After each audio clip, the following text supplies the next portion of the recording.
Hi, నేను మీ లక్ష్మినండి. ఈరోజు నేను రొయ్యల పులుసు కర్రీ చేస్తున్నాను. ఈ రొయ్యల పులుసు కర్రీ ఇలా చేసుకుంటే చాలా టేస్టీగా ఉంటుంది. ఈ రొయ్యల పులుసు కర్రీ కొరకు రొయ్యలు 3/4 కేజీ రొయ్యలు, తలలు, తోకలు, పైన పొట్టు అన్నీ తీసేసుకొని 2 సార్లు ఉప్పేసి వాటాలు వేసి క్లీన్ చేసుకున్న రొయ్యలు. ఇవి 1/2 కేజీ ఉంటాయేమో, ఒక 1/4 కేజీ వేస్ట్ పోయి ఉంటుంది. ఇవి ఎంత బాగా క్లీన్ అయిపోయినాయి. పొయ్యి మీద ఒక బాండి పెట్టి 4 స్పూన్ల నూనె వేసుకొని ఈ రొయ్యలను వేసేసి 1/2 స్పూను పసుపు వేసేసుకొని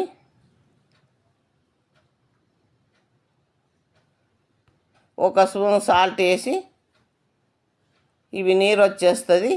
ఈ నీరంతా ఉడికిపోయి నూనె తేలే వరకు ఇవి ఉడికించుకోవాలి. ఇవి తీసి పక్కన పెట్టేసుకొని అదే నూనెలా 2 ఉల్లిగడ్డలు సన్నగా కట్ చేసి పెట్టుకున్నాయి, 2 పచ్చిమిర్చి కట్ చేసి పెట్టుకున్నవి వేసేసుకొని ఇవి కలర్ వచ్చే వరకు వేయించుకోవాలి. ఇప్పుడు అల్లం పేస్టు 1 స్పూను వేసేసుకొని ఇది కూడా కలర్ వచ్చే వరకు వేయించుకొని ఉడకబెట్టుకున్న రొయ్యలు వేసుకోవాలి.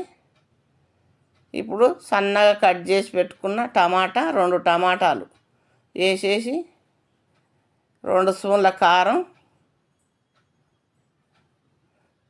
1 స్పూను కొబ్బరి పొడి, 1/2 స్పూను గరం మసాలా. మీకు ఇష్టమైతే 1/2 స్పూన్ కూడా వేసుకోవచ్చు. మాకు ఘాటు వద్దని కొంచెం వేసుకుంటాము, మాకు ఎక్కువ తినరు.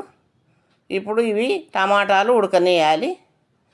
ఇవి దగ్గరికి ఉడికిపోయినాయండి మెత్తగా. చూడండి ఎంత బాగా ఉడికినావో. ఇప్పుడు ఒక నిమ్మకాయ సైజు చింతపండు నానబెట్టి రసం తీసుకొని పోసేసుకోవాలి. ఒక 3/4 గ్లాసు వాటర్. ఫస్ట్ కొంచెం సగం ఉడికినాయి కదండి, ఇప్పుడు మొత్తం ఈ వాటర్ తోటి మంచిగా ఉడికిపోతుంది. చూడండి దగ్గరికి ఉడికిపోయింది. ఇప్పుడు నేను కరివేపాకు తాలింపులో వేయలేదు, ఇప్పుడు వేస్తున్నాను. ఈ కరివేపాకు ఎప్పుడు వేసుకున్న వాసన టేస్ట్ ఉంటుంది కదండి, అందుకే ఇప్పుడు వేస్తున్నాను. 1 స్పూన్ ధనియాల పొడి, కొత్తిమీర, పుదీనా ఇవి వేసేసుకొని బాగా కలిపేసుకోవాలి. అంతేనండి. ఈ రొయ్యల పులుసు కర్రీ ఇలా ఉడికించుకొని చేసుకుంటే ఎంతో టేస్టీగా ఉంటుంది. మీకు ఈ వీడియో నచ్చితే లైక్ చేసుకొని, సబ్స్క్రైబ్ చేసుకొని, షేర్ చేయండి.